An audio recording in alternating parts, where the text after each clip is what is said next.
गणपती देवा तुम्हाला शक्ती दिली येण्याची आणि मी आता शपथ घेतो की कृषी पाळेकर पद्धतीवर सर्व कॉलेजेस आणणार आणि आपली जी शिक्षण यंत्रणा आहे कृषीची ती बदलवणार आणि याकरताच तुम्हाला इथं बोलावलं आणि समोरच तो भिडेवाडासुद्धा आहे, त्यामुळे दोघांची मी शपथ घेतो। सर 2-3 महीने में पुणे में आता हूँ और आज मेरे घर वालों ने कहा कि 7:30 बजे पुणे जाके क्या करोगे, तो ये दगड़ूशेठ गणपति ने बुलाया और भारत माता सचिन वाकचौरे साहब संगमनेर इनके रूप में मेरे साथ है दिन भर, और दिन भर इन्होंने अपना रोज़गार मेरे लिए बाजू में रखा और भारत माता की सेवा के लिए इन्होंने भी अपना योगदान कर रहे। और यहाँ पर आज मैंने सौगंध ली कि अगर नरेंद्र मोदी साहब ने पद्मश्री डॉक्टर सुभाष पालेकर जी की कृषि शिक्षा प्रणाली को मान्य किया, मीन्स 1971 में जो बोल रहे थे सुभाष पालेकर जी की ये गलत पढ़ाई है, तो उसको उन्होंने सर्टिफाई किया है। तो मैं भारत माता को सौगंध लेते और दगड़ूशेठ हलवाई को साक्षी रख के शपथ लेता हूँ कि हमारे देश की सभी जो कृषि शिक्षा है उसको धीरे धीरे डॉक्टर सुभाष पालेकर जी के शिक्षा प्रणाली में कन्वर्ट करेंगे। सब कॉलेजेस में वो शिक्षा रूपांतरित होगी। इसको काफ़ी समय भी लगेगा, लेकिन अभी आगे का रास्ता यही है बलशाली भारत माता निर्माण करने के लिए। और अब मैं ये मेरा भाग्य है कि भिडेवाड़ा महात्मा ज्योतिबा फुले जो शेतकरी के बड़े त्रस्त थे और शेतकऱ्यांचा आसूड इस माध्यम से उन्होंने शेतकरी का दुख प्रदर्शित किया था, लेकिन उन्हें भी कोई रास्ता नहीं मिल रहा था। तो आज यहाँ दगड़ूशेठ हलवाई के सामने जैसे महात्मा ज्योतिबा फुले ने और सावित्रीबाई ने मुझे आशीर्वाद देने के लिए बुलाया, तो भाई हमारे आशीर्वाद तेरे साथ है और शेतकरियों के दुखों में तो अपना जीवन व्यतीत कर। तो इसीलिए हे दगड़ूशेठ हलवाई, तेरे साक्षी से 15 अगस्त 21 को भारत माता मुझे प्रसन्न हुई। 19 सितंबर 22 को मैंने तुझे तब सेवा स्मरण का शिविर वचन दिया, और आज 12 सितंबर 25 को मैं कृषि के लिए पद्मश्री सुभाष पालेकर जी कृषि के लिए जो हमारे पूरे भारत के शेतकरियों का महान अवतार है, इसके लिए जीवन समर्पित करता हूँ। जय सुभाष पालेकर, जय सुभाष पालेकर। यह नारा देश में प्रसिद्ध हो गए और सबको मनोबल करे, सब शेतकरी को मनोबल करे, यही कामना करता हूँ। जय सुभाष पालेकर, जय हिंद, जय भारत।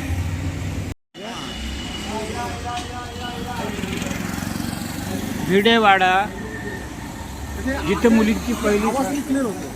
मुलींची पहिली शाळा जिथं सुरू झाली होती, आणि हे दगड़ूशेठ हलवाई समोरच गणपती मंदिर। वीणा गोखले मॅडम एक प्रेरणादायी व्यक्तिमत्व, आणि या ठिकाणी 21वं वर्ष असं नमूद केलेलं आहे।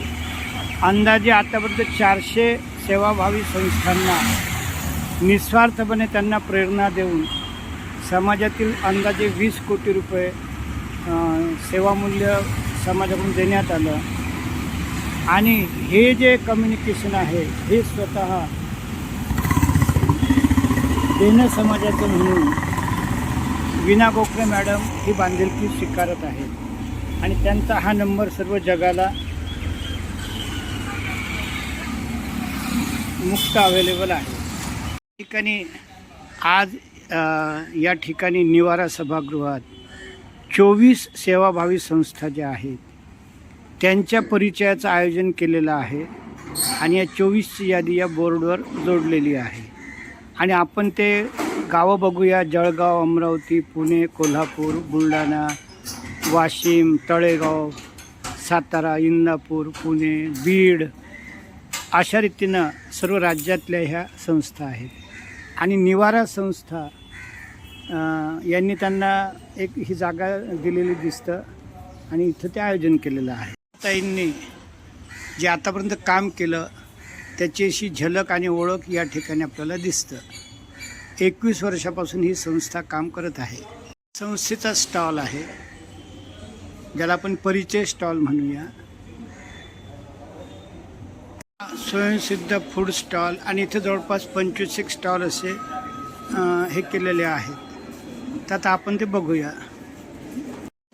हा एक वस्तू पाठवणीया किंवा हे आपण काकांकडनं शिकणार आहोत. आणि जोडप्यांसाठीच नाही तर आपण एकटे जण सुद्धा बरेच कार्य करत असतो. तर आपल्या एकट्यांसाठी सुद्धा जेव्हा आपण काही प्रकल्प राबवतो, जेव्हा आपण काही पुढे जाण्याचा प्रयत्न करत असतो, पुढचा दिशा आखण्याचा प्रयत्न करत असतो, त्यावेळेला तुमच्या मनाची धारणा कशी असली पाहिजे किंवा तुम्ही कुठल्या गोष्टी आत्मसात केल्या पाहिजेत, ह्या सगळ्याचं मार्गदर्शन आज रवी काका आणि स्मिताताईंशी बोलताना आपल्याला होणार आहे.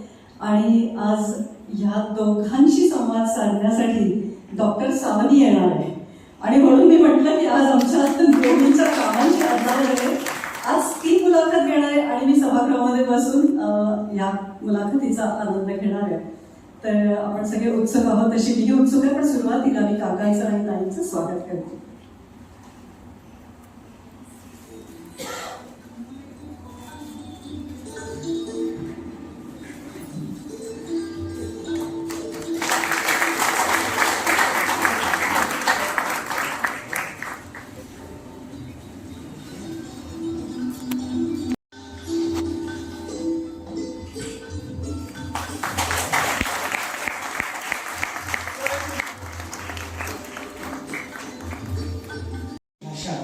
आणि संस्कृती संशोधनाचं काम करतो.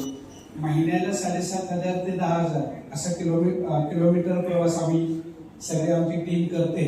आणि हे सगळं करताना जरी खोऱ्यात वाडी वस्तीत जे काही आदिवासी बांधव आहेत त्यांचं लिंग्विस्टिक आणि अँथ्रोपॉलॉजिकल डॉक्युमेंट करण्याचं काम आम्ही करतो. बऱ्याचदा हे सगळं अमूर्त असल्यामुळे नेमकं आम्ही काय करतो ते कळायचंच नाही कोणाला. बऱ्याच जणांना विचारलं तर लोक सांगितले काहीतरी करतात फिरतात, याच्या पलीकडे काही हे नव्हतं. पण मागच्या वर्षी ताईंना ही माहिती कळाली. आम्ही कुठेही मागच्या वर्षापर्यंत वेबसाईटवरती, फेसबुकवर, कुठल्याही सोशल मीडियावर नसलेली आमची संस्था. तर ताई आल्या. एक भाषा एका वर्षाला करायची. मागच्या वर्षी आम्ही 3 भाषा डॉक्युमेंट केल्या. त्यातच श्रेय जैन समाजाच्या कार्यक्रमाला सर्व जातात. बरं, हा आमचा प्रवास इथंच थांबला नाही. या कार्यक्रमाच्या दरम्यान एक आजी आले होते. त्यांनी आमचा फोटो क्लिक केला आणि त्यांनी माझ्या अतिशय वयोवृद्ध झालेल्या एका प्राध्यापिकेंना पाठवला. तर त्या पाठवल्यानंतर अरे ऋषिकेश इथं आला का? मग त्यांनी हे सगळे जे काय आम्ही बॅनर तयार केले होते ते डॉक्टर रघुनाथ माशेलकरांना पाठवले आणि खाली एक लाईन लिहिली की ज्ञान, विज्ञान आणि तंत्रज्ञान हा सुवर्ण त्रिकोण आदिवासींच्या मातृभाषेतून आदिवासी समाजापर्यंत तुमच्या विद्यार्थी पोहोचवतोय आणि त्याला तुम्हाला भेटण्याची इच्छा आहे. या एका मेल नंतर 2 तासांनी माशेलकर सरांचा फोन आला. माशेलकर सरांनी आम्हाला त्यांच्या बांगेरच्या ऑफिसला आमंत्रित केलं. आम्ही सरांकडे गेलो. तुम्हाला आश्चर्य वाटेल, IEEE नावाच्या इंटरनॅशनल ऑर्गनायझेशन बरोबर माशेलकर सरांनी आम्हाला जोडलं. आज राईस फाउंडेशन 10 वर्षात केलेलं जे काही काम आहे त्या सगळ्या कामाचं रूपांतर आता आम्ही AI बेस्ड ट्रायबल ॲपच्या पर्यंत येऊन पोहोचलो. आता राईस फाउंडेशन 4 वेगवेगळ्या एज्युकेशनल इन्स्टिट्यूट बरोबर जॉईन झालं. आम्ही 4 येऊ शकतो. 10 लाख, 20 लाख, 30 लाख आदिवासींपर्यंत पोहोचणार. हे सगळं झालं देणे समाजाच्या या कार्यक्रमामुळे आणि पुणेकरांनी. कारण हा प्रोजेक्ट जो आहे आम्ही सगळ्या मोठ्या लेवलवर सगळ्या वेगवेगळ्या ठिकाणी प्रेझेंट केला होता. पण या इंटलेक्च्युअल प्रोग्रामला किंवा रिसर्चला कम्युनिटीने ज्या पद्धतीने मदत केली पुण्यातल्या विशेषतः ती बाकी आम्हाला कुठेही मिळाली नाही आणि त्यामुळे आम्ही ही मजल गाठू शकलो. परवाचा एक शेवटचा अनुभव सांगतो आणि थांबतो. आम्ही 7 वर्ष झालं पुण्यामध्ये ऑफिससाठी प्रयत्न करतोय. कारण आमचं CSR ला कम्युनिकेशन करण्यासाठी पुण्यामध्ये ऑफिस असणं आणि आमची सगळी जी काही भाषा तज्ञांची आणि टेक्नोक्रॅटची टीम आहे ती पुण्यामध्ये. त्यामुळे आम्हाला किमान 8 ते 10 दिवस महिन्याचे पुण्यात राहायला लागतं आणि त्यासाठी आम्हाला पुण्यात ऑफिस हवं होतं. मागच्या वर्षी अनेक ज्येष्ठ नागरिक आम्हाला जॉईन झाले होते. फक्त ऑफिस नाही म्हणून आम्ही त्यांना सामावून घेऊ शकलो नाही किंवा त्यांच्याबरोबर काम करू शकलो नाही. अतिशय 2 दिवसापूर्वी डॉक्टर प्रकाश शेठ सर आणि मागे प्रतिभा आत्या यांच्या मदतीने आम्हाला कुठलंही भाडं न भरता ऑफिस 2 मजली ऑफिस आम्हाला मिळत आहे. आणि आमची अटस्पणी होती की आमच्याकडे भाडं द्यायला पैसे नाही तरी आम्हाला ऑफिस पाहिजे, तर ते आम्हाला मिळालं. हे सगळं श्रेय याचं विनाताई त्यांच्या श्रमाला, त्यांच्या कामाला, देणे समाजाचा जो काही मोठा विस्तारलेला परिवार आहे त्या सगळ्या परिवाराला आहे असं मी समजतो. सगळ्या उद्घाटन समारंभात आपल्याला प्रमुख पाहुणे म्हणून लाभले आणि त्यांची मुलाखत मला आज घ्यायला मिळते, त्यासाठी मी स्वतःला खरंच नशीबवान समजते. त्यांच्याबद्दल आपण सर्वच जण जाणता. वैद्यकीय सेवेचं व्रत गेली 40 वर्ष अंगीकारून निस्वार्थपणे समाजाचं देणं देत असलेलं भारताचा 4था सर्वोच्च नागरी पुरस्कार प्राप्त पद्मश्री दाम्पत्य.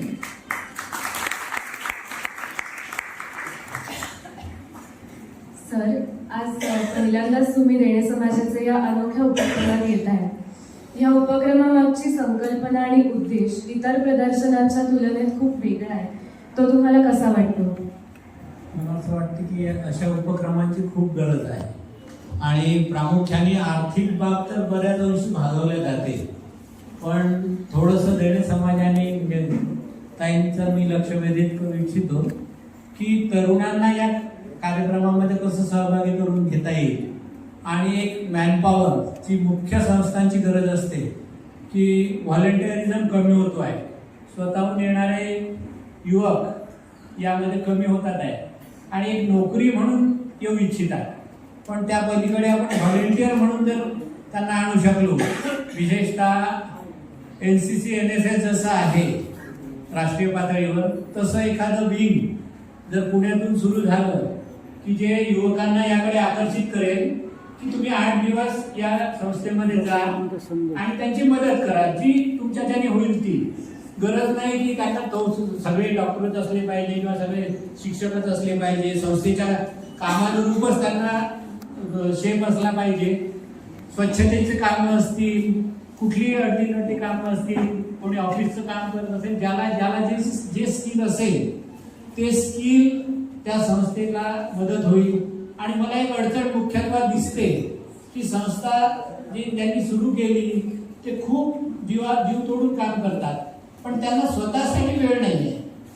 ते इतके बिझी होतात त्या कामामध्ये की जसा कोळू का बैल की तो त्या तेल काढताना तो फिरत असतो, त्याला खूप फिरावं लागतं आणि त्याला वेळ नसतो की स्वतःचं जीवन वेगळा जगावं किंवा कुठे जाऊन पाहावं.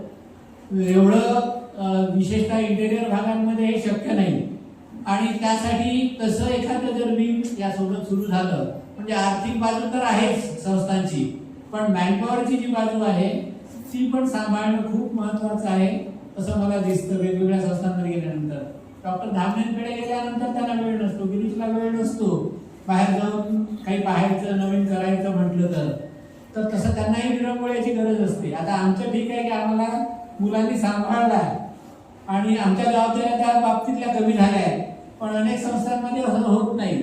नवीन पिढीज किंवा सेकंड लाईन तेवढी स्ट्रॉंग तयार होत नाही आणि म्हणून ही पण एक गरज आहे. हे थोडं जर लक्षात घेतलं तर मला वाटतं की आणखी चांगली मदत होऊ शकेल. नक्कीच. तुम्हाला द 1 रुपी डॉक्टर असं म्हटलं जातं.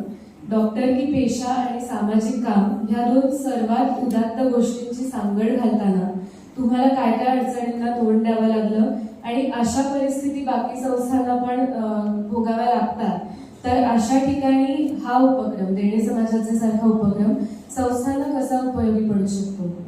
मला असं वाटतं आता ऋषिकेशची जे मनोगत सांगितलं त्यात बरंचसं आलाय आणि सर्व संस्थांचे हे अनुभव आहेत की देणे समाजाशी आर्टिस्टसोबत जोडल्यानंतर त्यांना वेगवेगळ्या ज्या अडचणी होत्या त्या सोडवण्यात वेळोवेळी मदत झाली आहे. आणि मी जे सुरुवात केली त्याबद्दल बोलायचं म्हटलं तर आमचे सर होते प्राध्यापक केतकर, त्यांचं म्हणणं होतं की fee for services and not free for services. मोफत दिलं तर लोकांना त्याची किंमत राहत नाही, म्हणून तुम्ही काहीतरी किंमत घ्या. आणि आता किंमत काय घेणार तर तिथे माणसाला एवढी अडचण होती, आर्थिक अडचण. आम्ही जेव्हा गेलो त्या कुपोषणाने किंवा मी ज्याला उपासमार म्हणतो त्या उपासमारीने लोक मरायचे, मुलं मरायचे. डॉक्टरकडे जाणं शक्य नव्हतं, म्हणून मिनिमम फीज म्हणून 1 रुपया ठरवलं. पण 1 रुपया सुद्धा त्यावेळी बैलगाडीच्या चाका एवढा होता, म्हणजे 40 वर्षांपूर्वी खूप कठीण होतं. आज तुम्ही कारची स्टेपनी जर तुम्हाला नवीन घ्यायची असली तर जशी थोडंसं वाटतं की बाबा एवढे पैसे गेले, तशा पद्धतीने त्यांना 1 रुपया सुद्धा जड होत होता.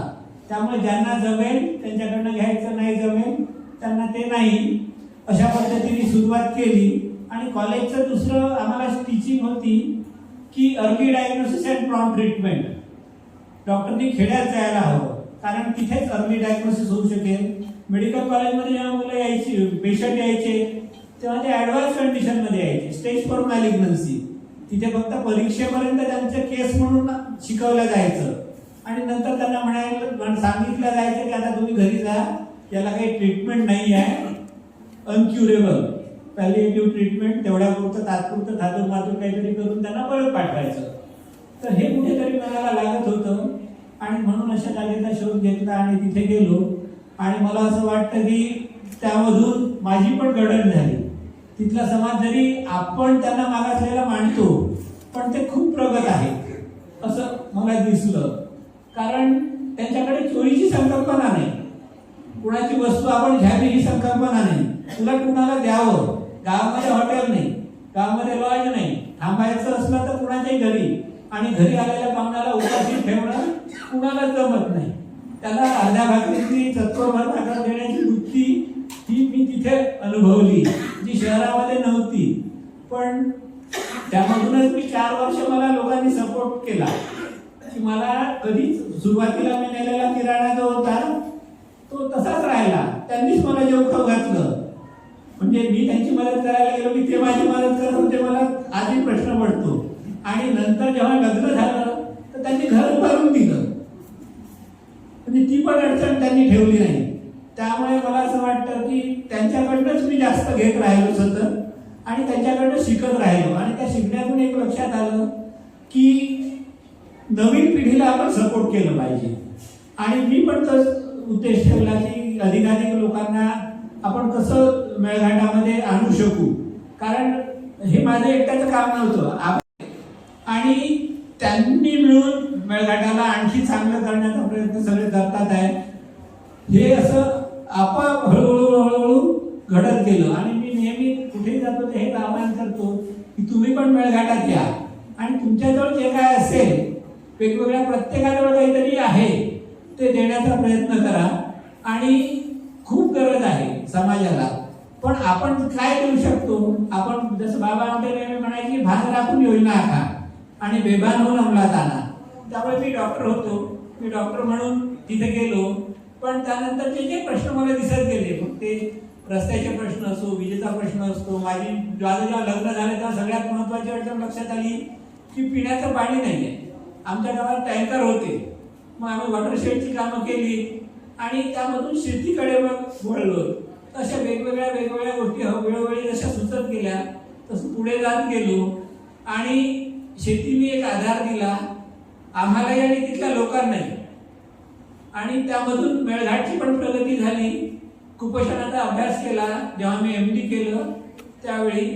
त्यामध्ये माझ्यापेक्षा माझा शिक्षकांचा रोल महत्त्वाचा मला वाटतो की माझ्या शिक्षकांनी मला ते मार्गदर्शन दिलं की तुझ्या एकट्या गावाचा प्रश्न नाही आहे ना की मुलं मरतात, माता मरतात. हा पूर्ण देशाचा, जगाचा प्रश्न आहे आणि तो सोडवायचा जर असेल तर तुला त्यामध्ये संशोधन केलं पाहिजे. आणि ती संशोधनाची कास धरल्यामुळे मला वाटतं की ते काम सोपं झालं. तुम्ही तुमचं एवढं सगळं काम बाजूला ठेवून असं म्हणताय की ग्रामीण भाग आणि तिकडचे जे आदिवासी आहेत ते तुम्हाला मदत करत होते. हा खरंच मनाचा खूपच मोठेपण आहे. आणि आता तुम्ही जसं सांगितलं की इथल्यापेक्षा तिकडची जी संस्कृती आहे किंवा एक मानसिक स्थिती आहे ती खूप प्रगत आहे. त्यामुळे इकडच्या शहरांमधली जी यंग मुलं मुली आहेत किंवा तरुण वर्ग आहेत तर त्यांना या ग्रामीण भागाकडे किंवा आदिवासी भागाकडे वळण्याची का गरज आहे आणि ते स्वतःची सगळी करिअर आणि हे सगळं सांभाळून कसं करू शकतील? मला जे दिसलं ते आणखी थोडंसं विस्तृतपणे सांगतो की तिथे वृद्धाश्रम नाही. स्मिता आली होती की वृद्धाश्रम आपण करू, जे शहरातलं सामाजिक काम आहे, अनाथाश्रम करू, पण तिथे अनाथ मुलंच नाही. मुलं मुली आपल्या चॉईसने लग्न करतात. कुटुंब त्यामध्ये अडचण येत नाही. आर्थिक परिस्थिती किंवा सामाजिक भेदभाव जो आहे की हायर क्लास लोअर क्लास असा तिथे ते स्ट्रगल नाही आहे. मुलं मुली चॉईसने लग्न करतात आणि ते चॉईस करत असताना जर काही चूक झाली तर समाज कबूल करतो. प्रेग्नन्सी राहिली एखाद्या मुलीला तर समाज कबूल करतो की बच्चे हे गलती होतीये, अगदी सहजपणे ते स्वीकारलं जातं. आणि एखादी मुलगी कडेवर मूल असताना सुद्धा बोहल्यावर चढते आणि समाज त्याच्याबद्दल काही गैर मानत नाही. फक्त ते जे मूल असते ते त्या वडिलांना काका म्हणतं, दादा म्हणत नाही. म्हणजे समजायचं की हे लग्नाआधीचं मूल आहे या बाईचं, हे आपण असं समजायचं. काका म्हटलं तर सावत्र वडील झाला तो, आणि दादा म्हटलं तर सख्य वडील. मात्र त्यामध्ये भेदभाव कुठल्याच प्रकारे केला जात नाही. तर हे जे पण आता मोठेपण आहे. त्यानंतर मी जसं म्हटलं की चोरी नाही, घराला दार नाही. आपली ताटी उघडा ज्ञानेश्वर आपण जे ऐकतो तर ते तिथे प्रत्येक घराघरात आहे. इकडे काही गावांची नावलौकिक आहे की त्या घराला दार, त्या गावाला दार नाहीत, कुलप नाहीत. पण मेळघाटातल्या 317 गावांमध्ये कुलपाचा प्रकारच नाही आहे. आताशी कुठे पंतप्रधान योजनेमध्ये घरं आली, त्यांना पक्की दारं आली, त्या आधी दार हा कन्सेप्टच नाही आहे. पण दुसऱ्याची वस्तू घेण्याचा पण विचार नाही आहे. स्त्रीने जर काही कमावलं तर ते स्त्रीने कमावलेलं स्त्रीधन, ज्याला घमुडी म्हणतात, तर ते त्याच्यावर पुरुषाचा पण अधिकार नाही आहे. त्या पुरुषाने जर तिने घेतलेली बकरी गाय विकली तर ती पंचायतीत जाते आणि पंचायत तिला दाद देते, तिच्या नवऱ्यालाही दंड करते आणि घेणाऱ्यालाही दंड करते. अशी समाजरचनाच तशी आहे. सांगायचं तात्पर्य की त्यांना ते स्वातंत्र्य आहे आणि त्या स्वातंत्र्य हे कदाचित माझ्या घरातही नसेल. म्हणजे आपण जर आपला विचार केला तर बरेचदा स्मिता मला विचारते, अहो असं करू का, घेऊ का, एखादी वस्तू तिला आवडली तर.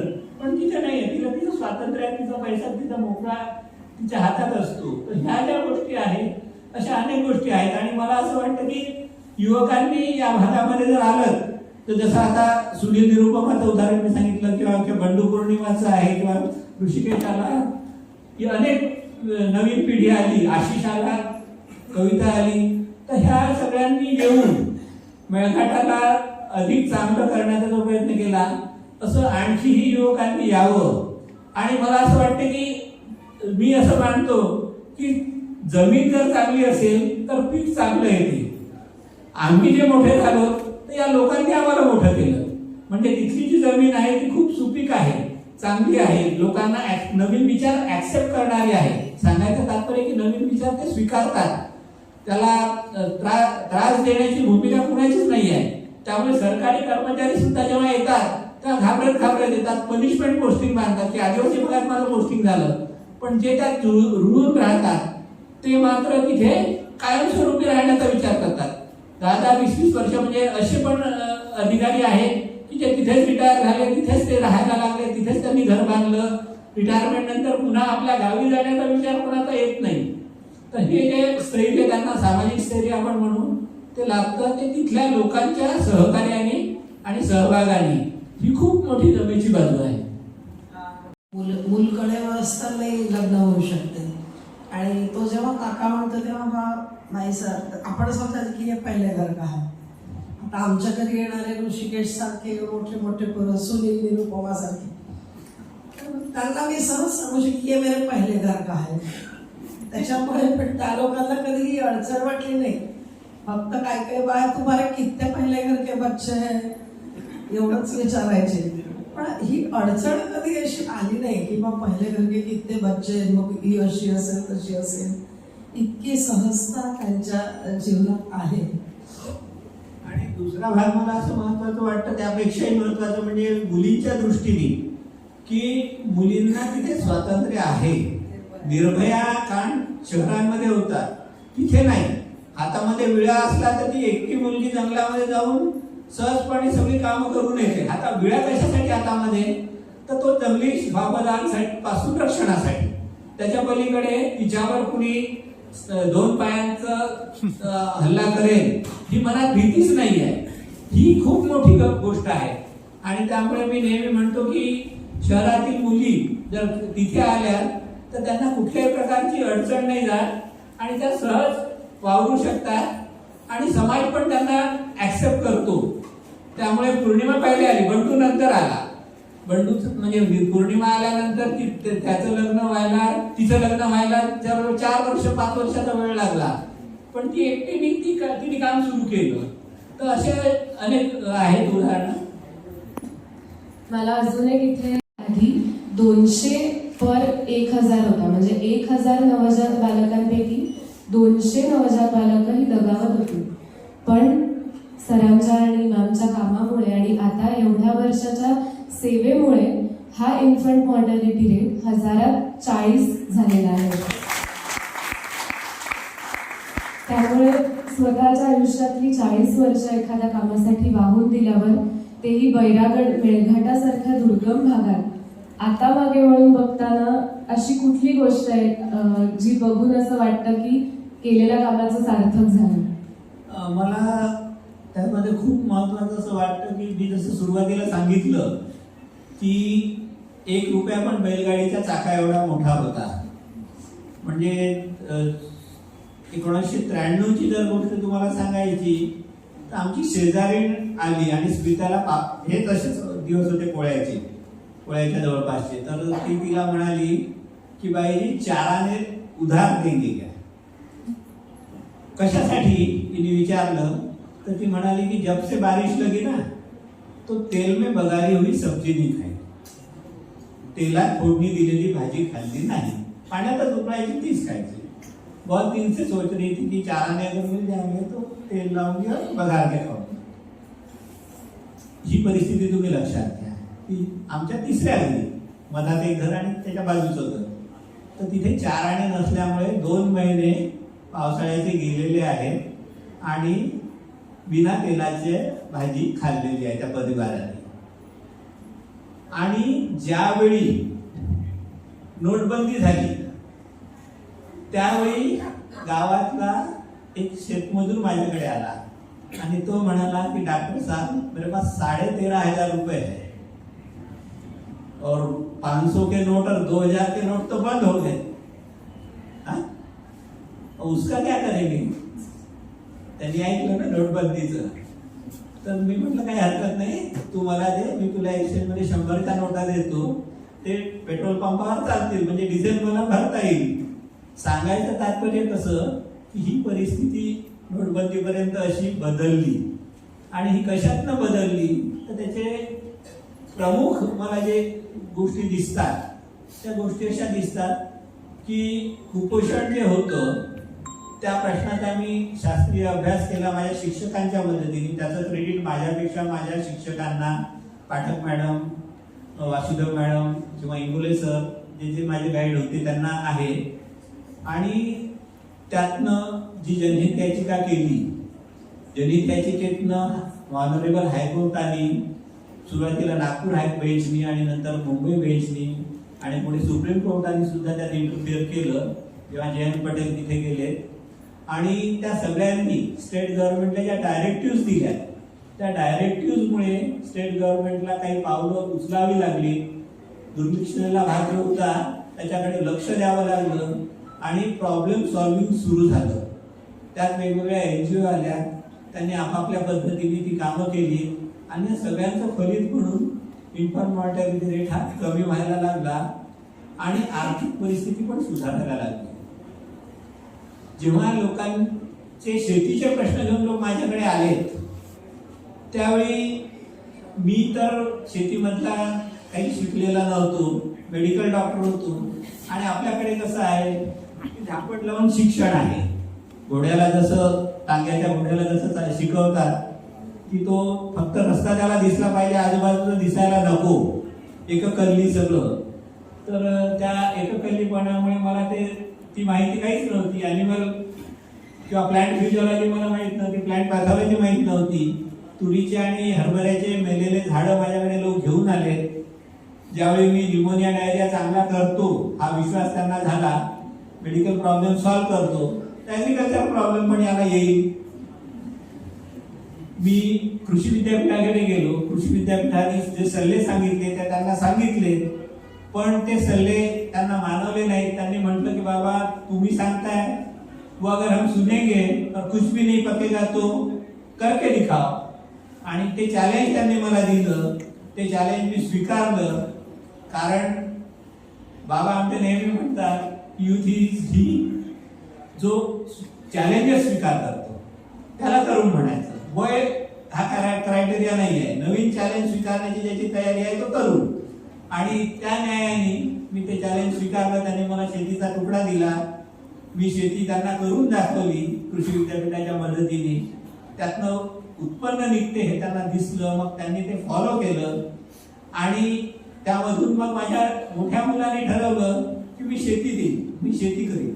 आम्हाला आमच्या कुटुंबियांनी, नातेवाईकांनी, मित्रांनी सगळ्यांनी नावं ठेवली की तुम्ही दोघं डॉक्टर आहात आणि तुमच्या मुलांना तुम्ही जिल्हा परिषदेच्या मराठी माध्यमाच्या शाळेत शिकवल्यामुळे तुम्ही आमचं ऐकलं नाही, त्यांना कॉन्व्हेंटमध्ये शहरामध्ये ठेवलं नाही आणि म्हणून ही मुलं प्रोफेशनल कॉलेजला जाऊ इच्छित नाही. तुमचा मुलगा आणि तो ऍग्रिकल्चर शेती करायचं म्हणतो. ठीक आहे, आम्ही पुन्हा चॅलेंज स्वीकारणारे होतो, त्यामुळे आम्ही तो क्रिटिसिझम सहन केला आणि मुलाला ऍग्रिकल्चर मध्ये जाऊ दिलं. त्याने ऍग्रिकल्चरचा डिप्लोमा केला आणि तो परत आला. तो परत आला, शेतीमध्ये तरुण हात आले. मला त्यातलं काय दिसतं की शेतीमध्ये तरुण हात आले आणि जसा माझा मुलगा आला तसं इतर लोकांनी मला ते लोक हुशार समजतात. जसे तुम्ही आम्हाला ताईंनी म्हटलं ना की खूप चांगली माणसं आहे, मोठी माणसं आहे, ग्रेट आहे, तसं ते पण मानतात की डॉक्टर जे करतात ते बरोबर आहे. आणि त्या दृष्टीने माझ्या मुलाने जर शेती केली तर त्यांनी पण आपल्या मुलांना शेती करू दिली. त्यांनी उगीच त्याला मॅकॅलेवाल्या शिक्षणामध्ये लोटलं नाही, ढकललं नाही की नाही जा इंजिनिअरिंगच कर आणि 5-10 हजारावर कुठेतरी इंजिनियर होऊन नोकरी कर, असा अट्टास त्यांनी ठेवला नाही. त्यांनी पण शेतीमध्ये मुलांना येऊ दिलं आणि मी असं मानतो की त्यामुळे तरुण हात शेतीत आले.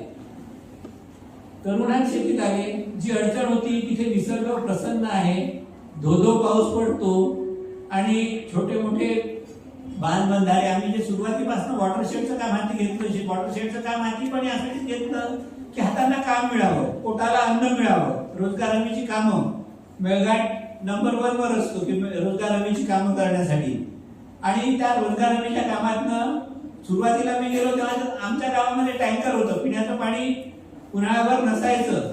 पण आज असं आहे की जमिनीची पाण्याची पातळी वाढली. एक प्राचार्य होते पॉलिटेक्निक कॉलेज यवतमाळचे, खडसे म्हणून, मधुकर खडसे, त्यांनी आम्हाला त्यात मार्गदर्शन केलं आणि वॉटरशेडची कामं केल्यामुळे तिथे पाणी भरपूर झालं. आणि आज रोजी त्या ठिकाणी पावसाळ्यात विहिरी वरून वाहतात. उन्हाळ्यामध्ये सुद्धा 10 HP चा, 15 HP चा, 20 HP चा पंप अहोरात्र चालतो. पाण्याची उपलब्धता झाली. ही दुसरी गोष्ट, ज्यावेळी देवेंद्र फडणवीसांचं सरकार पहिल्यांदा आलं, म्हणजे 10 वर्षांपूर्वी ते मुख्यमंत्री झाले, तेव्हा त्यांना एक अडचण स्मितांनी लक्षात आणून दिली की मध्य प्रदेशात वीज आहे मात्र महाराष्ट्रात नाही. कारण महाराष्ट्रात भला मोठं टायगर प्रोजेक्टचं जंगल आहे आणि त्या टायगर प्रोजेक्टच्या जंगलामध्ये गड्डा सुद्धा करता येत नाही विजेचा खांब रोवायला. तो अधिकारच नाही शासनाला, कारण तो केंद्राचा कायदा ते मानतात. राज्याकडे आहे, संयुक्त सूचीतला जरी विषय असला तरी ते केंद्राचा कायदा मानतात की खोदण्याची परवानगी नाही. आणि म्हणून मग मध्य प्रदेशातून वीज घ्यायला काय हरकत आहे. मध्य प्रदेशातून वीज आली. वीज आल्यामुळे इरिगेशन वाढलं आणि तो प्रदेश सुजलाम सुफलाम झाला. उन्हाळ्यात जरी तुम्ही आलात तरी हिरवागार मेळघाट तुम्हाला पाहायला मिळतो. शेतामध्ये भुईमुगाचं पीक असतं, मुगाचं पीक असतं, उन्हाळी मुगाचं पीक असतं आणि सर्वत्र हिरवळ असते. सांगायचं तात्पर्य की या सगळ्या गोष्टींचा परिपाक असा झाला की आलेले तरुण हात, आलेलं पाणी, उरलेलं पाणी, नंतर ते लिफ्ट केलेलं पाणी आणि टेक्नॉलॉजी त्याच्यासोबत जी आली, तर त्यामुळे आज तिथे शेतकऱ्यांच्या आत्महत्या नाही. ही जमेची बाजू मला दिसते.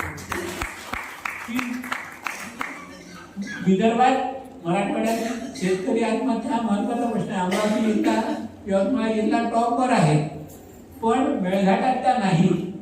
कारण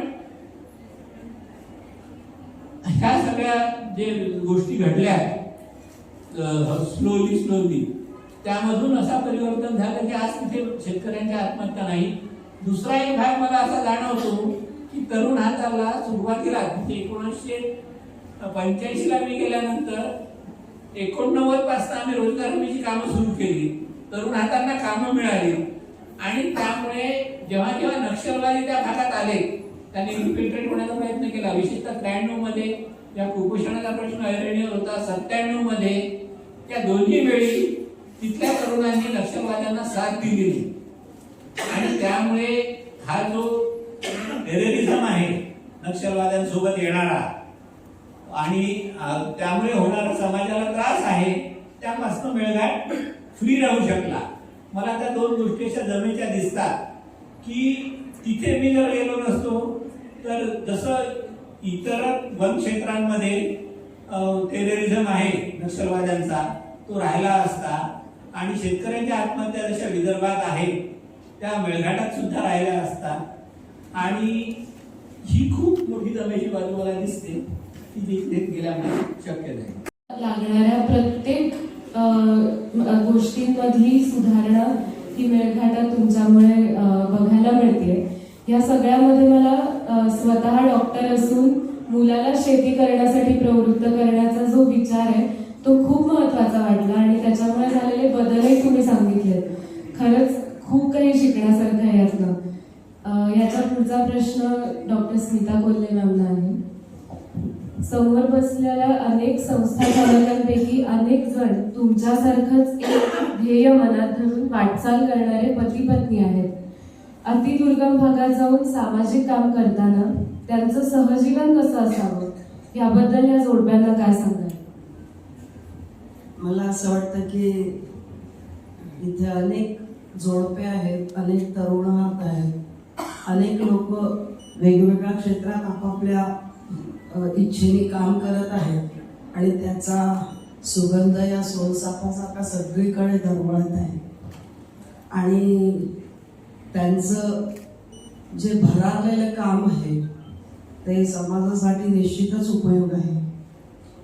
तुम्हाला आश्चर्य वाटेल की आमचं लग्न झालं तर रवी कोल्हेच्या 4 अटी होत्या.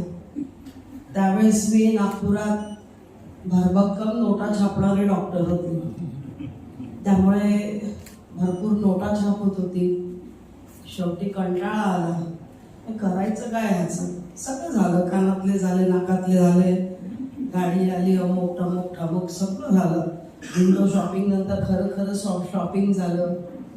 मग नंतर काय हा जो प्रश्न मला नको त्या वयामध्ये निर्माण झाला आणि मग काही कारणांनी माझं लग्न थांबलं होतं आणि नंतर मी ठरवलं की मीच मुलं पाहिल आणि मग मी आमच्या मित्रांच्या मदतीने रवीला पाहिलं तेव्हा त्याच्या 4 अटी होत्या. पहिली अट 400 रुपयातच घर संसार चालला, कारण हा प्रत्येक पेशंटकडून 1 रुपया घ्यायचा आणि 400 रुपये जमायचे. दुसरी अट अशी होती की तालुका प्लेस पासून बैरागडला जरा 40 किलोमीटर पायी जावं लागायचं. तर दुसरी अट त्याच्यातून आली की 40 किलोमीटर पायी चढली. तिसरी अट अशी आली की 5 रुपयात लग्न, म्हणजे समारंभ नको, काही नको. तेव्हा 5 रुपये 50 पैसे लागायचे. 50 पैशाचा फॉर्म आणि 5 रुपये लग्नाची फी, त्यामुळे 5 रुपयात लग्न. आणि चौथी अट अशी होती की भीक मागायची तयारी, म्हणजे कोणा गरीब पेशंटला जर गरज असेल तर त्यासाठी पण झोळी घेऊन भीक मागता आली पाहिजे. आणि मला खूप चॅलेंज वाटलं आणि मी खूप विचार केला, अभ्यास केला. 2 महिने स्वतःचा अभ्यास केला. त्यावेळेस गीता प्रवचनं विनोबांचं वाचत होती आणि मग स्वतःचा धर्म काय, स्वधर्म काय याचा विचार केला आणि मग लक्षात आलं की आपण हे करू शकतो, असं काय कठीण काही नाही. आणि आम्ही लग्नाला होकार दिला. अनेक गमती आहेत त्याच्यात, कारण मी मांजरे हे कोल्हे आणि त्यांना झालेल्या अनेक गमती त्या सांगायला गेलं तर खूप वेळ लागेल. आणि अशा ह्याच्यातनं आमचं लग्न झालं. आम्ही मेळघाटच्या जंगलात गेलो. तिथल्या लोकांनी रवीने सांगितल्याप्रमाणे घर बांधून दिला आणि आमचा चंद्रमोळी संसार झाला. तेव्हा तर खूपच अडचणी होत्या जेव्हा आम्ही गेलो तेव्हा. आणि दुसरं असं की मला त्या अडचणी नाही वाटल्या, ते एक चॅलेंज म्हणून मी स्वीकारत गेले. आणि दुसरं असं की मी स्वतः कलाकार आहे, म्हणजे आर्टिस्ट यांच्याकडे एवढी कलाकार नसेल, पण माझी दृष्टी ही कलाकाराची होती, हात हे कलाकाराचे होते. त्यामुळे प्रत्येक आलेली गोष्ट ही कला समजून मी ती वापरली. म्हणजे जात्यावरचं दळणच आहे किंवा सुपारी पाखडणंच आहे, त्या सगळ्या गोष्टी एक कला म्हणून आपण घेतल्या तर त्या सहज सोप्या होतात. त्याच्यामुळे मी तरुणांनाही सांगू शकते की इतकं सहज आपल्याला जगता आलं पाहिजे, त्या कला म्हणून आपण घेतल्या पाहिजे. आणि त्याच्यात दुसरं असं की हा प्रश्न रवीला आमच्या संभाषणातही आला, भांडणातही आला की तू कसं काय इतकं करते. तेव्हा मी उत्तर दिलं, अजूनही आठवते की बा एका पेल्यात पाणी आहे आणि आपण त्या पाण्यात जर रंग टाकला तर रंग आणि पाणी आपल्याला वेगळं नाही करतायत, किंवा दूध आणि पाणी वेगळं नाही करतायत. तसं तुमचं कामात झालं पाहिजे. तुम्ही तुमच्या कामात इतक्या विरघळल्या गेला पाहिजे की तुम्ही आणि तुमचं काम हे सेपरेट, कोणालाही वरचा ब्रह्मदेव जरी आला तरी ते सेपरेट करता नाही आलं पाहिजे. त्यामुळे तुमच्या कामाला अपयश कसं येईल, त्या देवाला तुम्हाला यशच द्यावं लागेल, कारण तुम्ही त्याच्यासोबत कनेक्टेड आहात ना. काय इतकं तुमचं जर पावित्र्य त्या कामासोबत जर असेल तर मला नाही वाटत की तुमच्या अडचणी राहतात, त्या सहज होऊन जातात. अडचणी ह्या येतच राहतात, अडचणी ह्या नेहमीच येणार आहेत. मला वाटते पुढे प्रत्येक छान छान मेट्रोमध्ये राहणाऱ्या लोकांना अडचणी नाही ना. त्या प्रत्येकाच्या मुलाखती घ्या तुम्ही आणि त्यांना अडचणी विचारा. किती म्हणजे आपल्यापेक्षा आमच्यापेक्षा तरी निश्चित जास्त अडचणी असतील. तर अडचणी या येणारच आहे, पण त्याला तुम्ही कशा रीतीने हँडल करा हे महत्वाचं असते. ती कधी थांबत नाही, आली ती जाणारच आहे, ती काळानुसार जाईल. तर त्याला तेवढा वेळ द्या ना. काय मला 2दा जेल झाली, काय मी किती मजा केली जेलमध्ये, काय की शेवटी त्यांनी हात जोडून सांगितले की तुम्ही आता जमा नाही.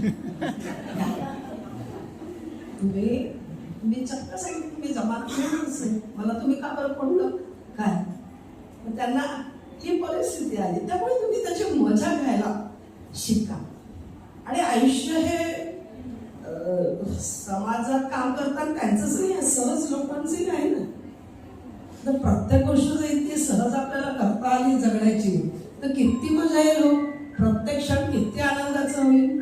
काय म्हणजे मला अजूनही आठवते जेव्हा पहिल्यांदा जेल झाली तर पहिल्याच्या एसटीला 2 दारं असायची, मागे एक समोर. आणि मला जे पोलीस होते त्यामुळे त्यांना दोघांना सांगितलं की तू बाबा रे ह्या दरवाजापाशी बस आणि तू रे या दरवाजापाशी बस. म्हटलं समजा मी जर पळून गेलीच या 2 दरवाजातून जाईल ना. त्यामुळे म्हटलं तुम्ही दोघं इथे बसा आणि तेव्हा 3ची सीट असते, म्हणजे मी याच्यावर झोपते. अमरावती आले ते उठवून द्या. काय त्यांचे काम झालं तर जे झालं. त्यामुळे हा ज्या सहजतेने करता येणाऱ्या गोष्टी आहेत काय. मग खूप दिवसांनी मला ते टिळक जेव्हा त्यांना अटक झाली मंडल्याच्या तुरुंगात जाताना ते अगदी कसे झोपेतून उठले ही कथा मी वाचली. म्हटलं आपण असंच केलं होतं. म्हणजे इतकी सहजता तुमच्या आयुष्यात आली पाहिजे, त्याच्यात विनोद असला पाहिजे. त्या विनोदाची झाकर जर तुमच्या सगळ्याला आली ना तर काय बहार येते बघा. आयुष्य छोटंसं पती पत्नींचा असणारा विश्वास तो जास्त महत्वाचा आहे. तुम्ही किती विश्वासाने जगता, तर प्रत्येक जोडप्याने आपल्या पार्टनरसोबत निश्चित विश्वास दाखवला पाहिजे. ती परिपक्वता तुमच्यात असली पाहिजे. तेवढं सामावून जाणं असलं पाहिजे कामामध्ये. म्हणजे कुठलंही असं ना काय, मी कधीच, मला असं वाटत नाही माझ्या आयुष्यात 400 रुपयात घर चालवायला लागतं म्हणून कुरकुर केली असेल. रवी कमी पडले पण मी नाही पडले, कारण मी प्रत्येक काम शिकले आणि सगळे कामं मी दूध विकण्यापासून तर भाजी विकण्यापासून तर घर चालवण्यापासून तर जाता दळण्यापर्यंत तर कंदीलचे काच पुसणे, दिवा लावणे, हे सगळं मला यायचं, शिकली मी. कला होती ती. कंदीलचा काच पुसून ना त्याच्याकडे हात कापतो, मग मोठ्या कारागिरीने पुसावं होतं. त्या आल्या पाहिजे. आणि ह्या तुम्हाला आश्चर्य वाटेल, या सगळ्या गोष्टी मला तिथल्या लोकांनी शिकवल्या. ज्या आदिवासी स्त्रिया आहेत, साधनाताईंकडे जेव्हा आम्ही लग्न झालेलं होतो तर आम्ही बाबांना भेटायला गेलो. तर साधनाताईंनी मला एक गोष्ट सांगितली. तेवढे स्मिता म्हणजे बाबांकडे कोणी आलं म्हणजे मी काय केलं हे काही खूप महत्वाचं नाही, पण बाबांकडे जर कोणी आलं तर तो उपाशी गेला नाही पाहिजे. फक्त हेच मी पाहिलं, मला समजलेलं काय सांगायचं. आणि त्यानंतर आमच्या झोपडीतून मला नाही वाटत कोणी उपाशी गेला असेल. किंवा हे नवीन येणारे जे कार्यकर्ते आहेत, निरुपमा आहे, सुनील आहे, की ऋषिकेश आहे, अनेक, तर त्यांच्या खाण्यापिण्याची पहिली सोय ही आमच्या शेतातून झालेली आहे. म्हणजे याचा काही आम्हाला अभिमान नाही आहे, ते आमचं कर्तव्य होतं. काय ते आमच्याकडे पाहून आले होते, त्यांना सांभाळणं आमचं कर्तव्य. तर ह्या सगळ्या गोष्टीतून पती पत्नींचा एक दुसऱ्याशी सहभाग इतका जबरदस्त असावा. कारण माझे गुरु डॉक्टर डांगरे, त्यांना पण यावर्षी पद्मश्री मिळाली. जेव्हा अनेक प्रॉब्लेम घेऊन असं झालं रे तसं झालं रे मी जेव्हा जायची, त्यांनी मला एक गोष्ट सांगितली होती की हे पक्ष स्मिता आहे, सगळ्या गोष्टी जेव्हा झाल्या ना तर लोकांजवळ जेव्हा काहीच उरत नाही तेव्हा लोक चारित्र्यावर शिंतोडे उडवायला सुरुवात करतात. काय आता काही उपाय नाही बायांना खाली खेचायला, तर चारित्र्यावर शिंतोडे ते उडवतात. तर ही मला माहित होतं की यापुढची स्टेज लोकांची ही नाही, त्यामुळे ते त्यांनी बिलकुल टळवली नाही. ये ऐसा है वो वैसा है वो वैसा है. जेव्हा तेव्हाचे मुस्लिम्स येऊन ते सांगायला लागले तो मी भर चौकात जाऊन सांगितलं की है मेरा आदमी है ना, मेरे को मंजूर है. क्या वो 10 औरतों के पास जाता है, ठीक है मेरे को मंजूर है ना, तुम्हारा कोई प्रॉब्लम नहीं. गाँव में जो खाली होंगी उनको भी भेज दो और तेरी भी औरत को भेज दे, मेरा आदमी अकेला खाते.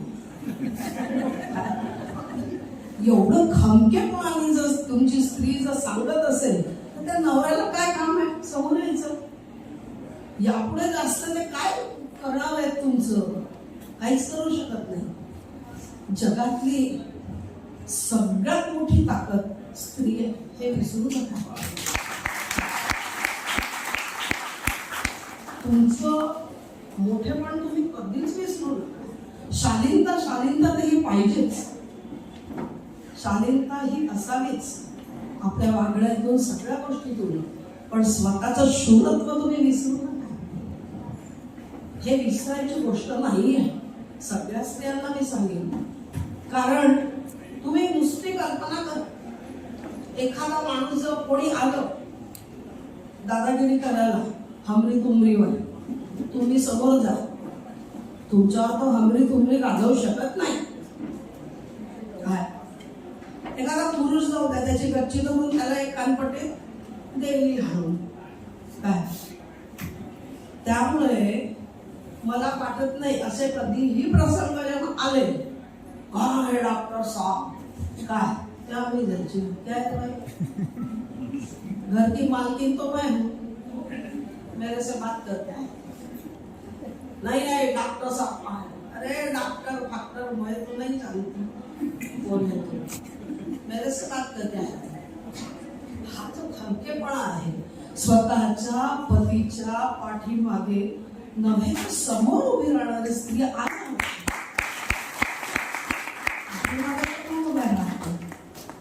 वेळेची मर्यादा खूप आहे. तर तुमच्या पतीबद्दल असणारा, पार्टनरबद्दल असणारा विश्वास, त्याच्या कामाला देणारा तुमचा सहभाग, त्यात येणाऱ्या अडचणींना तोंड देण्याची वृत्ती, ह्या सगळ्या ज्या गोष्टी आहेत तर ते तुमच्या ह्याच्यात असल्या तर मला नाही वाटत की ते दोघ जण डळमळीत होती. काय त्याची जागा इकडे करा, आपली जागा इकडे करा, काय ते जागा बदलावा हवं तर मी तेच केलं. आणि आश्चर्य वाटेल की मी परदेशातली स्त्री मेळघाटात जाऊनही माझं खूप काही असं काहीच नाही की मला लोकांनी घाबरावं, पण माझी इमेज मी अशी निर्माण करू शकली की पूर्ण मुस्लिम प्रदेश आहे आमचा. काय 70% मुस्लिम लोकात मी एकटी जर रस्त्याने चालत गेली तर माझ्या 5 फुटावरून जाणारा माणूस 5 फुटाचं अंतर असतं आणि त्याची मान खाली असते. स्वतःच जीवन कसं हे करावं, सहज बोलता बोलता समोरच्या त्याला विचारलं काय ना सिराज नाही म्हणे बाई तुम तो डॉन आहे. पहिले काय मी डॉन पिक्चर पाहिलं मग लक्षात आलं डॉनचा अर्थ काय आहे. तर प्रत्येक स्त्रीला असं डॉन व्हायला काय हरकत आहे, आणि ती तिच्यातली ताकद आहे. तुम्ही तुमची ताकद विसरू नका. जग पलटायची ताकद फक्त स्त्रीत आहे. मुलाला शिकवू शकता, नवऱ्याला शिकवू शकता, बाकीच्यांना काय नाही शिकवू शकता. प्रत्येक स्त्रीचा नवरा तिच्या मुठीतच असतो आणि झाक मारून त्याला तसंच करावं लागतं. तिने जर मोठ्या आवाज म्हणणार तो टॉवेल उचल तर त्याला टॉवेल उचलावाच लागतो. ही जगाची ताकद आहे, तिच्या मुठीत आहे, तर ती त्यांनी विसरू नये. आणि सामाजिक क्षेत्रातल्या जोडपांनी तर निश्चित विसरू नये, कारण सामाजिक क्षेत्रात विश्वास अतिशय महत्वाचा असतो. त्या विश्वासाला कधीच तडा देऊ नका. अजून आपण कधी भेटलो तर खूप खूप बोलू. फक्त एकच, माझा आवाज खूप छान आहे पण तरी मी सांगते, ये मत कहो खुदा से मेरी मुश्किलें बड़ी हैं, मुश्किलों से कह दो मेरा खुदा बड़ा है. खुदा नेहमीच तुमच्या पाठीशी असतो, आहे आणि राहणार आहे याची आपण कल्पना असू द्या. मैत्रिणींनो, पुन्हा जर कधी वेळ मिळाला तर आपण खूप मोठ्या मुलाखतीत भेटू. मी खूप बोलू शकते, रात्रभर बोलू शकते, त्यामुळे आपण बोलूया. एवढं वेळेचं सामान्य माणसाबद्दल काय वाटतं? असं नाही, ते आजच जगायची सुरुवात करा. नाववर नेवर. मनात इच्छा खूप असतात, नाही तो त्या अपूर्ण कशाला ठेवता? त्या जे करा असं वाटतं ते आजच करून टाक. हीच वेळ उत्तम आहे. वेगळा संकल्प करण्याची गरज नाही. मनात आलं ना करा. मी माझ्या मनात आलं, डळमळीत होतो, मग मी यांच्याकडे राहून शिकलो. त्या देशमुखकर्णी काकाने मलाही सांगितलं की नाववर नेवर. तुला तर जायचं आहे ना मेळघाटात, आदिवासी भागात, आजच जा. थोडे दिवस मी नोकरी करीन असं तेव्हा संकल्पना होती. तर ते म्हणाले की थोडे दिवस नोकरी होतच नाही, मग ते आयुष्यभर नोकरीच राहते. रिटायरमेंटला येतो मनुष्य तरी जाण्याची हिंमत होत नाही. आणि तू जा. जर गेला तर गॉड इज ग्रेट. तो तुमच्या मदतीला नेहमी पाठीराखा तुमच्या उभा असतो. पण पहिलं पाऊल तुम्हाला टाकावं लागतं. वि. स. खांडेकरांनी जर सांगितलं की पावलापुरता प्रकाश. खूप मोठ्या रिसोर्सेसची गरज नाही आहे. आपल्याला जेवढं पाहिजे एक पाऊल टाकणं कंदील हातात पुरेसं आहे. एक पाऊल टाकलं उजेड सोबत आपल्या जातो आणि पुढच्या पावलाची दिशा समजते. स्वप्न पण मोठे बघ. आणि बाबा आम्ही तर नेहमीच म्हणायचे की भात लागून मिळणार आणि बेभान होऊन अमला खाणार. तर या सगळ्या पद्धतीने जर तुम्ही पावलं टाकायला सुरुवात केली तर मला वाटतं की तरुणांना काही अडचण नाही आहे. पूर्ण आकार आपण कवेत घेऊ शकतो आणि ते दुरुस्त पण करू शकतो. वेळोवेळी अनेक मदतीचे हात मिळतात, त्यांची नावं घेतली मिळतातच. म्हणजे हा विश्वास ठेवा. त्यामुळे छोटे स्वप्न नका पाहू, मोठी मोठी पहा. आणि वीणाताईंनी हा जो उपक्रम सुरू केला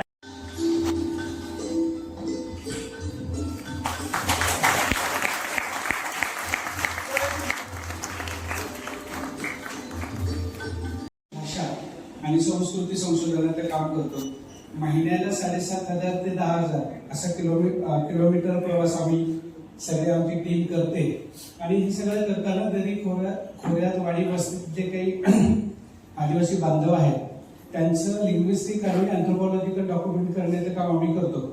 बऱ्याचदा हे सगळं अमूर्त असल्यामुळे नेमकं आम्ही काय करतो ते कळायचंच नाही कोणाला. बऱ्याच जणांना विचारलं तर लोक सांगितले काहीतरी करतात फिरतात, याच्या पलीकडे काही हे नव्हतं. पण मागच्या वर्षी ताईंना ही माहिती कळाली.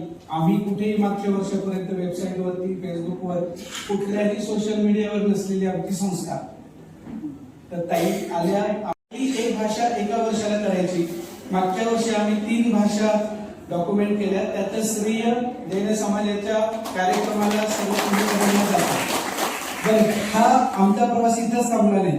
या कार्यक्रमाच्या दरम्यान एक आजी आले होते, त्यांनी आमचा फोटो क्लिक केला आणि त्यांनी माझ्या अतिशय वयोवृद्ध झालेल्या एका प्राध्यापिकेंना पाठवला. तर त्या पाठवल्यानंतर अरे ऋषिकेश इथं आला का.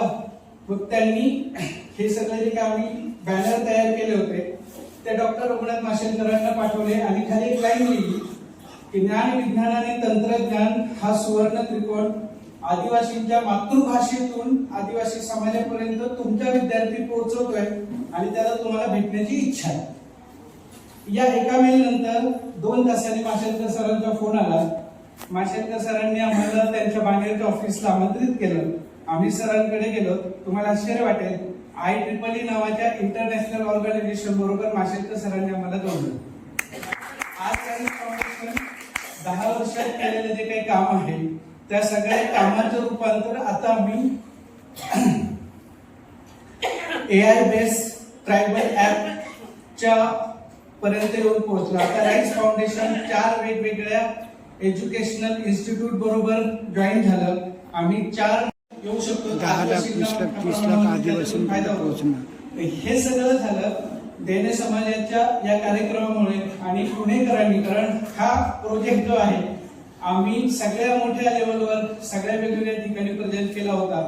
पण या इंटलेक्च्युअल प्रोग्रामला किंवा रिसर्चला कम्युनिटीने ज्या पद्धतीने मदत केली पुण्याच्या विशेषतः ती बाकी आम्हाला कुठेही मिळाली नाही आणि त्यामुळे आम्ही ही मजल गाठू शकलो.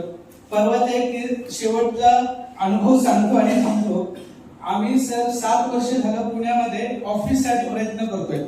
कारण आमचं CSR ला कम्युनिकेशन करण्यासाठी पुण्यामध्ये ऑफिस असणं आणि आमची सगळी जी काही भाषा तज्ञांची आणि टेक्नोक्रॅटची टीम आहे ती पुण्यामध्ये. त्यामुळे आम्हाला किमान 8 ते 10 दिवस महिन्याचे पुण्यात राहायला लागतं आणि त्यासाठी आम्हाला पुण्यात ऑफिस हवं होतं. मागच्या वर्षी अनेक ज्येष्ठ नागरिक आम्हाला जॉईन झाले होते. फक्त ऑफिस नाही म्हणून आम्ही त्यांना सामावून घेऊ शकलो नाही किंवा त्यांच्याबरोबर काम करू शकलो नाही. अतिशय 2 दिवसापूर्वी डॉक्टर प्रकाश शेठ सर आणि मागे प्रतिभा आत्या यांच्या मदतीने आम्हाला कुठलंही भाडं न भरता ऑफिस 2 मजली ऑफिस आम्हाला मिळत आहे. आणि आमची अटच पडली होती की आमच्याकडे भाडं द्यायला पैसे नाही तरी आम्हाला ऑफिस पाहिजे. तर ते आम्हाला मिळालं. हे सगळं श्रेय याचं विनाताई त्यांच्या श्रमाला त्यांच्या कामाला जैन समाजाचा जो काही मोठा विस्तारलेला परिवार आहे त्या सगळ्या परिवाराला आहे असं मी समजतो. वीणा गोखले मॅडम एक प्रेरणादायी व्यक्तिमत्व आणि या ठिकाणी 21वं वर्ष असं नमूद केलेलं आहे. अंदाजे आतापर्यंत 400 सेवाभावी संस्थांना निस्वार्थपणे त्यांना प्रेरणा देऊन समाजातील अंदाजे 20 कोटी रुपये सेवामूल्य समाजाकडून देण्यात आलं. आणि हे जे कम्युनिकेशन आहे हे स्वतः देणं समाजाचं म्हणून वीणा गोखले मॅडम ही बांधिलकी स्वीकारत आहेत आणि त्यांचा हा नंबर सर्व जगाला मुक्त अवेलेबल आहे. ठिकाणी आज या ठिकाणी निवारा सभागृहात 24 सेवाभावी संस्था ज्या आहेत त्यांच्या परिचयाचं आयोजन केलेलं आहे आणि या 24ची यादी या बोर्डवर जोडलेली आहे. आणि आपण ते गावं बघूया. जळगाव, अमरावती, पुणे, कोल्हापूर, बुलढाणा, वाशिम, तळेगाव, सातारा, इंदापूर, पुणे, बीड अशा रीतीनं सर्व राज्यातल्या ह्या संस्था आहेत.